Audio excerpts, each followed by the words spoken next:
ये लेडी एक आवारा पायलट के साथ ऐसे आइलैंड पर फंस जाती है जहां गवर्नमेंट ने पृथ्वी के सारे खतरनाक क्रिमिनल्स को कैद करके रखा हुआ है। तो अब सारे खौफनाक क्रिमिनल्स उनके पीछे पड़े हुए हैं उनकी जान लेने के लिए। इस एडवेंचरस कहानी की शुरुआत होती है रॉबिन नाम की एक लेडी को दिखाते हुए, जो कि top class news reporting channel की एडिटर और वहां की मैनेजर थी। रॉबिन अपने करियर में काफी अच्छा कर रही होती है। अब रॉबिन का एक बॉयफ्रेंड था जिसका नाम रे होता है। वो दोनों बहुत ज्यादा प्यार करते थे और उन्हें एक्सप्लोर करना भी बहुत ज्यादा पसंद था। एक दिन रॉबिन और रे काम खत्म होने के बाद एक दूसरे से मिलते हैं और रे ने तो उसे एक वेकेशन का प्लान बताया। रे रॉबिन को बता रहा था एक ऐसे अनजान आइलैंड के बारे में जो इस पूरे समुद्र इलाके के बीचों बीच है। लोगों का यही मानना था कि उस जगह पर बहुत कम लोग गए हैं और वहाँ बाकी जगहों से कई यूनिक चीजें मिलती हैं। रॉबिन को भी यह प्लान अच्छा लगता है, इसीलिए उसने रे को हाँ कर दी। यानी वो दोनों मिलकर उस आइलैंड पर जाएंगे एक्सप्लोरेशन करने के लिए। जल्द से जल्द उन्होंने अपने अपने काम से लीव लिया और तुरंत ही एक बंदरगाह पर आ गए। वहाँ पर उन्होंने क्वीन नाम के एक पायलट को असाइन किया जो उन्हें उस आइलैंड तक लेकर जाएगा। क्वीन तो उन लोगों को अपने एक बहुत ही पुराने प्लेन में लेकर जाने वाला था जिसके शायद कई सारे पार्ट्स खराब हुए होते हैं। अब वो सब जब तैयार हो रहे थे तो क्वीन की भी गर्लफ्रेंड होती है जिसका नाम स्टेसी था और वह भी उनके साथ जाने की जिद करती है। तो रॉबिन और रे ने बिना सोचे उसे अपने साथ ले लिया। यानी अब वो सारे 4 लोग थे जो निकल पड़े होते हैं उस अनजान आइलैंड की तरफ। कई घंटों की ट्रैवलिंग के बाद वह आखिरकार उस आइलैंड पर लैंड कर जाते हैं जहाँ पर पहले से कई टूरिस्ट मौजूद थे। वह उस जगह की प्राकृतिक सुंदरता को काफी एंजॉय कर रहे होते हैं। तो अब फिर देरी किस बात की थी, रॉबिन और रे भी निकल पड़े होते हैं एक्सप्लोर करने के लिए। पता चला कि यहाँ डांस करते दौरान रे ने रॉबिन को शादी के लिए प्रपोज कर दिया है। रॉबिन बहुत ज्यादा खुश थी, इसीलिए उसने प्रपोजल को एक्सेप्ट कर लिया। यानी वह रे के साथ शादी करके अपनी जिंदगी बसाएगी। अब उस जगह पर सब कुछ तो ठीक चल रहा होता है, वह बड़े मजे भी कर रहे थे। लेकिन तभी रॉबिन को उसके न्यूज चैनल कंपनी के बॉस का कॉल आया। वो रॉबिन को एक इम्पोर्टेंट प्रोजेक्ट के बारे में बता रही थी जिसे जल्दी ही कवर करना पड़ेगा और इसके लिए वह किसी और पर जाने का रिस्क नहीं ले सकती। तो वो रॉबिन को ही इसे कंडक्ट करने के लिए कह रही थी। रॉबिन को पता था कि वो छुट्टियों पर आई है, लेकिन ये प्रोजेक्ट उनके लिए काफी फायदेमंद हो सकता है। इसीलिए रॉबिन वापस चलने का डिसाइड करती है और वह तुरंत ही पहुंच गई क्वीन के पास। क्वीन को वो कह रही थी कि वह अपने प्लेन से मुझे कुछ समय के लिए वापस छोड़ दे और फिर अगले दिन यहाँ लेकर आ जाए। क्वीन पहले तो मना कर रहा था, लेकिन रॉबिन ने उसे कई सारे पैसे देने का वादा किया। क्वीन तो अब उसे बिल्कुल मना नहीं कर पाया वापस चलने के लिए।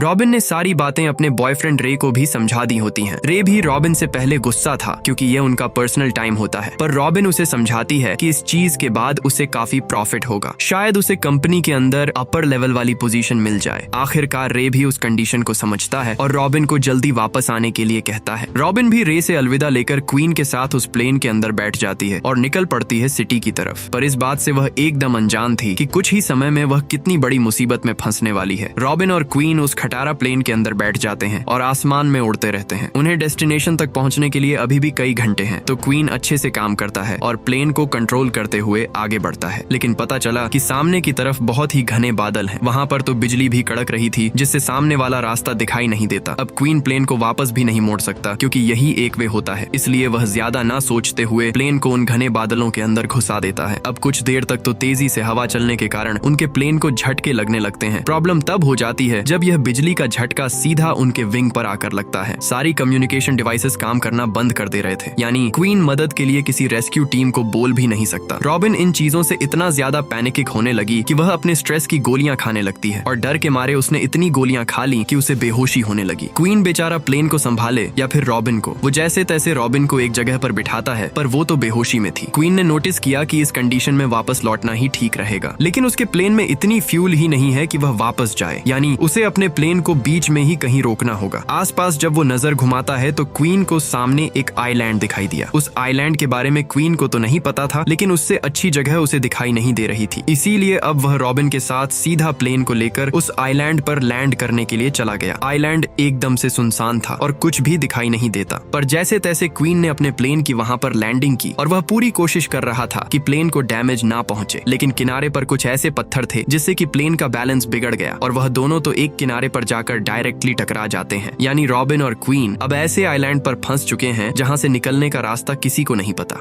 सुबह होने पर क्वीन शांति से बैठा हुआ था और ड्रिंक कर रहा था, क्योंकि उसे पता है कि उसकी प्लेन खराब हो चुकी है और इस तरीके से वो आगे नहीं बढ़ सकते। वहाँ जैसे तैसे रॉबिन भी उठ गई थी और वह तो सामने आकर गिर जाती है। उसे तो रियलाइज ही नहीं हो रहा था कि वह एक अनजान आइलैंड पर आ चुके हैं। रॉबिन तो डायरेक्टली क्वीन के पास जाकर कहती है कि हमें यहाँ से निकलना होगा, पर क्वीन ने पहले ही सारी चीजें देख ली थी और उसके हिसाब से वह बताता है कि प्लेन खराब हो चुकी है। उसके कई ऐसे पार्ट्स डैमेज हो चुके हैं जो यहाँ पर वो ठीक नहीं कर सकता। तो या तो उन्हें पानी के रास्ते से आगे निकलना होगा या तब तक वेट करना होगा जब तक कोई रेस्क्यू टीम यहाँ ना आ जाए। अब रॉबिन बहुत ज्यादा फ्रस्ट्रेट हो रही थी, क्योंकि उसे अपने उस बड़े प्रोजेक्ट के लिए जाना है। उसने तो क्वीन को कई सारे डॉलर्स भी दिए थे उसे पहुंचाने के लिए, पर जब कोई और रास्ता दिखाई नहीं दे रहा होता तो रॉबिन क्वीन से बहुत बदतमीजी से बात करती है। उसने यह तक कह दिया कि अगर तुम मुझे नहीं लेकर जा सकते तो मेरे सारे डॉलर्स मुझे दे दो। क्वीन भी इससे काफी फ्रस्ट्रेट हो जाता है, लेकिन जब वो रॉबिन को डॉलर्स दे रहा था तो उसे फाड़ देता है, क्योंकि ऐसी जगहों पर पैसे बिल्कुल काम में नहीं आते। काम में आते हैं तो वहाँ का तजुर्बा और सर्वाइवल स्किल्स, जो कि शायद क्वीन के पास होती हैं, लेकिन वो रॉबिन को बताना नहीं चाहता था। रॉबिन और क्वीन में इसी बात पर काफी ज्यादा बहस हो रही थी कि वह क्या करेंगे। रॉबिन भी डर के मारे जब चारों तरफ देखती है तो उसे कुछ समझ नहीं रहा था। तब जाकर क्वीन उसे बताता है कि हमें सबसे पहले खाने पीने का इंतजाम करना होगा और रात के समय सोने के लिए अपने लिए एक शेल्टर बनाना होगा। क्वीन को अंदाजा था कि इस जगह से जरूर कोई प्लेन या फिर बोट गुजरेगी और यही रीजन होता है कि उसने SOS सिग्नल बनाने का भी डिसाइड किया, ताकि दूर से उनकी लोकेशन पता चल जाए। रॉबिन को कुछ समझता नहीं, इसलिए क्वीन जैसा कह रहा था वह वैसा करने लगी। तुरंत ही वो कुछ खाने पीने की तलाश में फॉरेस्ट के बहुत ज्यादा अंदर निकल पड़ते हैं। कई देर तक कुछ न मिलने के कारण रॉबिन डिसअपॉइंटेड हो गई थी, लेकिन जब उसे रास्ते में पानी बहने की आवाज आई तो वह उसे फॉलो करते हुए एक झरने के पास पहुंच जाते हैं। यानी उनके पानी पीने की टेंशन तो खत्म हो चुकी थी, पर अब खाने की चीजें ढूंढनी है। वहाँ पर कोई फल फ्रूट्स तो नहीं दिखाई दे रहे थे, लेकिन क्वीन ने बड़ी चालाकी से पक्षी को पकड़ लिया। वो पक्षी को तो अच्छी तरीके से वह पकाते हैं और खा लेते हैं, यानी एटलीस्ट ऐसी जगह पर उनकी बॉडी को पोषण तत्व तो मिलते ही जा रहे हैं, पर यहाँ उन्हें कब तक रहना पड़ेगा इसका कोई अंदाजा नहीं।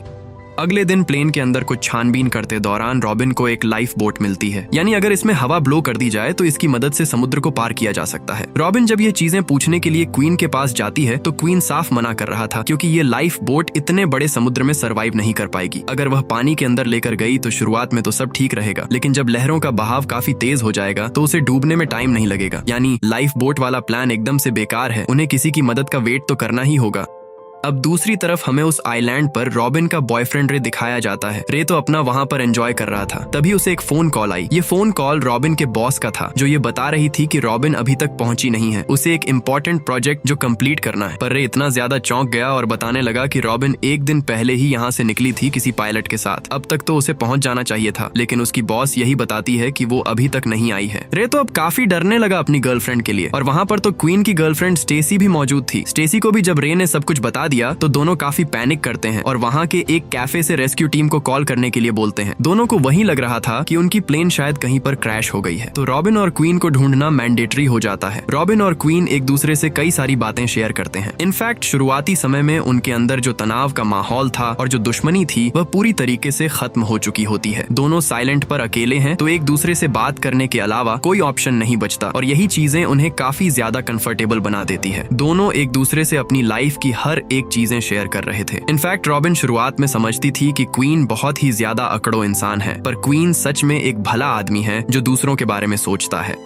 दूसरी तरफ रियो और स्टेसी को कुछ देर बाद एक रेस्क्यू हेलीकॉप्टर मिल जाता है। वहाँ पर कुछ ऑफिसर्स भी थे जो उनके साथ जाकर उनके साथियों को ढूंढने का प्लान करते हैं। जल्द से जल्द वो वहाँ से हर एक आइलैंड पर चेक करते चले जाते हैं। यहाँ रॉबिन और क्वीन तो सोए हुए थे, लेकिन जैसे ही रॉबिन को हेलीकॉप्टर की आवाज सुनाई देती है तो वह तुरंत ही उठकर जोर से चिल्लाती है। पर वो हेलीकॉप्टर काफी ऊपर था और जो क्वीन ने सिंबल बनाया होता है वो इतना विजिबल नहीं होता कि कोई उसे नोटिस कर ले। रॉबिन से जब कुछ नहीं हो रहा था तो वो क्वीन को भी उठाती है, लेकिन क्वीन ने कल रात कई सारी ड्रिंक्स पी ली थी, इसीलिए वो मददोशी में ही होता है। कुछ देर तक वो रेस्क्यू हेलीकॉप्टर वहाँ पर हवर करता रहा, लेकिन जब उसे कोई क्लू नहीं मिलता तो वह आगे बढ़ने लगते हैं। रॉबिन भी चिल्ला चिल्ला कर थक गई थी और आखिर में जब उसे एक फ्लेयर गन मिली तो वह तुरंत ही उठाकर उसे फायर करने पड़ती है, लेकिन वो फ्लेयर आसमान में जाने के बजाय एक पेड़ पर जाकर लग जाता है। और बदकिस्मती की बात यह थी कि उनके पास सिर्फ एक ही फ्लेयर गन मौजूद थी और वह भी यहाँ बेकार हो चुकी होती है। हेलीकॉप्टर अब काफी दूर निकल चुका था और गन की आवाज सुनकर तो क्वीन भी उठ जाता है। क्वीन ने जब नोटिस किया कि रॉबिन ने गलत निशाना लगाया और हेलीकॉप्टर यहाँ आया था और एक रेस्क्यू टीम यहाँ पर आई भी थी, तब क्वीन काफी ज्यादा गुस्सा करता है रॉबिन पर। वो उसे समझाने लगा कि शायद यह उनका आखिरी मौका हो सकता था यहाँ से बाहर निकलने का, लेकिन रॉबिन भी डिसअपॉइंटेड थी कि वह कुछ कर नहीं पाई। कई देर तक दोनों के डिस्कशन होते हैं, लेकिन अब क्वीन वापस से चांस नहीं ले सकता था। उसने रॉबिन से कहा कि हम इस चट्टान की ऊंचाई वाली जगह पर जाएंगे जहाँ से सिग्नल भेजा जा सके उन सारी रेस्क्यू टीम वालों को। यहाँ इतनी बहस के बाद क्वीन और रॉबिन निकल पड़ते हैं चट्टानी वाले इलाकों में, पर यहाँ रॉबिन और क्वीन की हालत पहले से और ज्यादा खराब हो गई थी। वो जैसे तैसे पहाड़ी वाले इलाके के टॉप पर पहुंचने की कोशिश करते हैं। रास्ते में तो गलती से रॉबिन एक गड्ढे के अंदर भी गिर गई थी। क्वीन इस तरीके से उसे अकेला तो नहीं छोड़ सकता है, इसीलिए वह भी उसे बचाने चला जाता है। दोनों को कई मुसीबतों का सामना करना तो पड़ रहा था, लेकिन वह हार नहीं मानते और चट्टानों की एकदम ऊंचाई पर चले जाते। अब रॉबिन जब अपनी नजर घुमा रही थी तो चारों तरफ दूर दूर तक पानी फैला हुआ था। कोई मदद के आसार दिखाई नहीं दे रहे होते कि वह सिंबल दिखाकर उन्हें यहाँ बुला ले। रॉबिन को तो अब यही लगने लगा था कि शायद वह वापस यहाँ से बचकर नहीं जा पाएगी, लेकिन तभी क्वीन की नजर एक बड़ी सी बोट पर पड़ती है जो उसी आइलैंड के पीछे वाले हिस्से पर जा रही थी। अब उनके अंदर थोड़ी सी खुशी तो आ गई कि शायद वह बच सकते हैं, पर उस जगह पर पहुंचना अपने आप में भी एक चुनौती थी। क्वीन को अंदाजा था कि इस पहाड़ की निचली वाली सतह तक जाना काफी मुश्किल हो सकता है, लेकिन यह चांस वो मिस नहीं करना चाहता था। इसलिए रॉबिन और क्वीन बिना रुके एक दूसरे की मदद करते हैं और नीचे आते हैं। दिन के समय पर वहाँ चलते हैं, लेकिन जब रात हो गई तो उन्होंने पानी से ट्रैवल करने का डिसाइड किया। वो जैसे तैसे प्लेन में पड़ी हुई लाइफ बोट को फुलाते हैं और उसे पानी में उतार कर आगे बढ़ने लगते हैं। क्वीन को इस तरीके से लाइफ बोट में ट्रैवल करना आता था, इसीलिए वह चप्पू मारकर उसकी डायरेक्शन चेंज करता है उस जगह पर जहाँ पर उन्होंने वो बड़ी सी शिप देखी थी। पूरी रात बीतती चली गई और आखिरकार सुबह हो जाती है।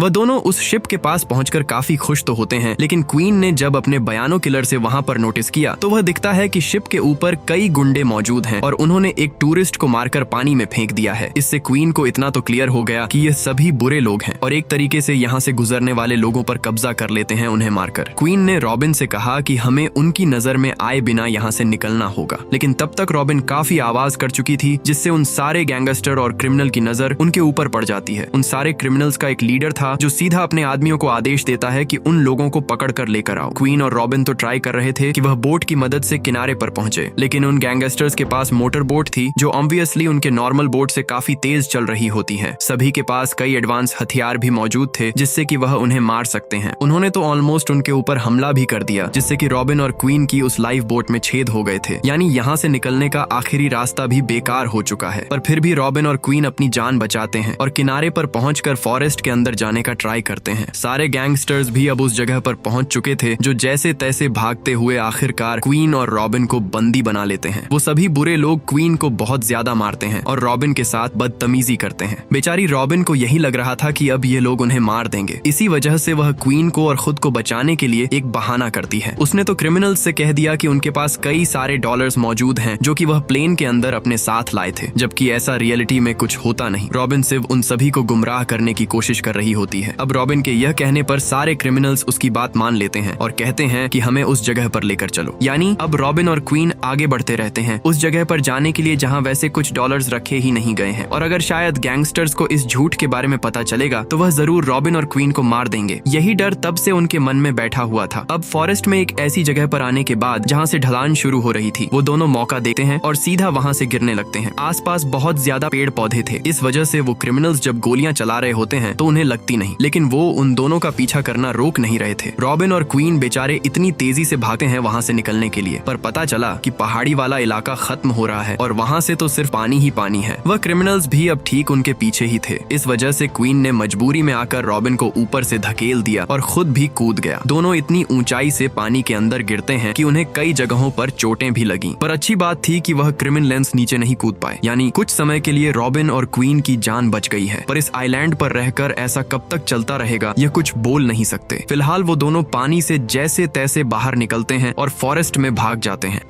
इतने दिनों में उन दोनों ने जो सर्वाइविंग स्किल सीखी थी उसी की मदद से वह अब तक बचे हुए थे, वरना इतने ज्यादा भूख प्यास से तो वो कब का ही मर जाते। पर अब उन्हें उन सारे गैंगस्टर्स और क्रिमिनल से चौकन्ना रहना होगा ताकि वो उन्हें लोकेट करके उन पर ना हमला कर दें। रॉबिन और क्वीन तो जैसे तैसे उस फॉरेस्ट के अंदर अपनी रात गुजारते हैं और देखकर पता चल रहा था कि रॉबिन क्वीन की अच्छी दोस्त बन चुकी है। वह इसलिए भी शुक्रगुजार है कि अगर क्वीन नहीं होता तो वह कब का मर चुकी होती। उन दोनों ने तो नेचुरल चीजें यूज करना बहुत अच्छी तरीके से सीख लिया था और वही यूज यूज करते हुए वो आगे बढ़ते रहते हैं। अब वहाँ सुबह होने पर वो अपनी जर्नी कंटिन्यू तो कर रहे थे, लेकिन सामने की तरफ उन्हें एक प्लेन दिखाई दी। एक ऐसी प्लेन जो कई साल पहले यहाँ पर क्रैश लैंड हो चुकी थी। प्लेन के कई सारे मलबे पेड़ों के ऊपर थे, पर क्वीन ने जब उन सभी को देखा तो वह साफ कह देता है कि यह जरूर वर्ल्ड वॉर के जमाने की प्लेन होगी, जिनमें से कुछ सोल्जर्स की प्लेन खराब होकर इसी आइलैंड पर आ गिरी थी। रॉबिन के दिमाग में तो यही चल रहा था कि कहीं वो गैंगस्टर्स और क्रिमिनल्स उनके पीछे ना आ जाए, पर क्वीन ने बड़ी चालाकी दिखाई और उन प्लेन के मलबों में से अच्छी चीजें निकालकर उसे पानी में डाल दिया और उस पर बैठकर एक बोट की तरह यूज करते हुए आगे बढ़ने लगे। क्वीन और रॉबिन आगे तो बढ़ रहे थे, लेकिन यही टेंशन थी कि वह क्रिमिनल सामने ना आ जाए। अब वह दोनों उस बीच के किनारे पहुंच जाते हैं जहां क्वीन की प्लेन क्रैश लैंड हुई थी और उसका प्लान यह था कि वह उसी प्लेन को अच्छी तरीके से रिपेयर करेगा जिससे यहाँ से निकला जा सके। रॉबिन भी क्वीन की पूरी मदद करती है ताकि वह यहाँ से बाहर निकलने का कोई उपाय निकाल दे। बहुत देर तक मेहनत करने के बाद आखिरकार क्वीन ने उस खराब पड़ी हुई प्लेन को अच्छी तरीके से रिपेयर किया और प्लेन के नीचे एक ऐसे मलबे का टुकड़ा लगा देता है जिससे कि वह प्लेन पानी पर आसानी से चल सकती थी। क्वीन तो अब यही सोच रहा था कि शायद वह लोग बच जाए, लेकिन वह निकल पाते इससे पहले कई सारी क्रिमिनल्स की टीम ने उन्हें देख लिया था। वह अपनी बड़ी बड़ी शिप से तुरंत ही उनके ऊपर हमला करके रोकने का ट्राई करते हैं, लेकिन क्वीन ने इंजन चालू कर दिया था और सीधा रॉबिन के साथ प्लेन के अंदर बैठकर आगे बढ़ने लगा। कड़ी देर तक वह प्लेन पानी के ऊपर चलती है, लेकिन फिर बाद में हवा में निकल गई। क्रिमिनल्स बहुत तेजी से उन पर हमला कर रहे थे, लेकिन काफी दूरी हो चुकी थी उनके बीच। अचानक उनके लीडर के कहने पर वह एक मिसाइल फायर करने की तैयारी करते हैं, पर गलती से उस मिसाइल का एमिंग वाला स्पॉट खराब होने के कारण वह उनके इस शिप के ऊपर चल गए। यानी उनके शिप पर एक धमाका होता है और सारे क्रिमिनल्स अपनी जान बचाने के लिए पानी में कूद जाते हैं। यानी लकी बात यह थी कि रॉबिन और क्वीन को वहां से निकलने का मौका मिल गया। यहाँ पता चलता है कि इतनी सारी भाग दौड़ के बीच क्वीन को एक गोली लग चुकी है और वह इतनी ज्यादा मुश्किल में प्लेन नहीं चला सकता। वो तो बेहोश होने लगता है। तुरंत ही उसने रॉबिन को समझाया कि प्लेन को कैसे कंट्रोल करना है और वह उसी तरीके से फॉलो करने लगती है।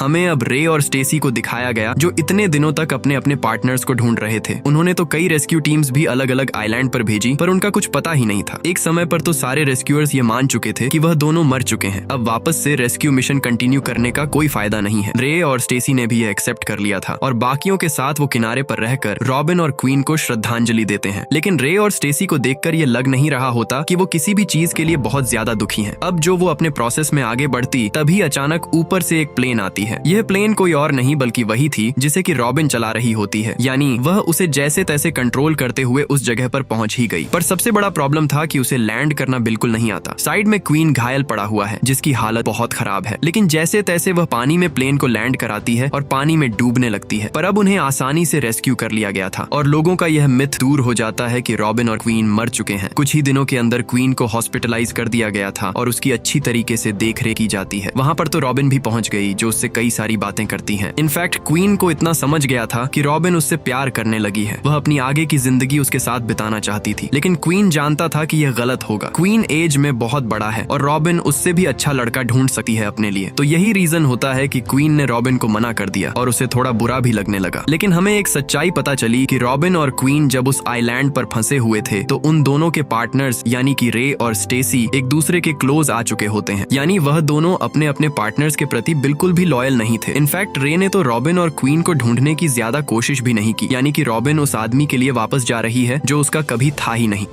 यहाँ रे रॉबिन के पास पहुंचकर उसे फिर से शादी के लिए प्रपोज करता है, लेकिन रॉबिन अभी भी क्लियर नहीं थी कि उसे रे से शादी करनी भी है कि नहीं। वो तो क्वीन को ही पसंद करती थी और उसके साथ जिंदगी गुजारना चाहती थी। अब उसके मन में जो जो चल रहा होता है वो रे को साफ साफ बता देती है। रे को इन चीजों से बहुत गुस्सा आता है। वो तो यही सोच रहा था कि क्वीन को यहाँ लाकर उसने बड़ी गलती कर दी और उन्हीं सारी फ्रस्ट्रेशन में रे एक ऐसी बात बता देता है जो उसे नहीं भूलनी थी। वो कहने लगा कि तुम्हारे जाने के बाद स्टेसी भी मेरे बहुत पास आ चुकी थी, लेकिन मेरी प्रायोरिटी एकदम क्लियर है कि मैं तुम्हारे साथ जाऊंगा। ये सुनते ही रॉबिन को शक होने लगा कि शायद उनके एब्सेंस में स्टेसी और रे के बीच कुछ चल रहा होगा और अगर वह इस जगह पर वापस नहीं आती तो वह दोनों आपस में शादी करके आगे बढ़ जाते। यही सारी बातें अब रॉबिन को और भी ज्यादा नेगेटिव बनाती हैं रे के प्रति। रे की बातों से ये साफ था कि उसने स्टेसी के साथ संबंध बनाए थे और अब रॉबिन नहीं चाहती कि वह रे के साथ आगे बढ़े।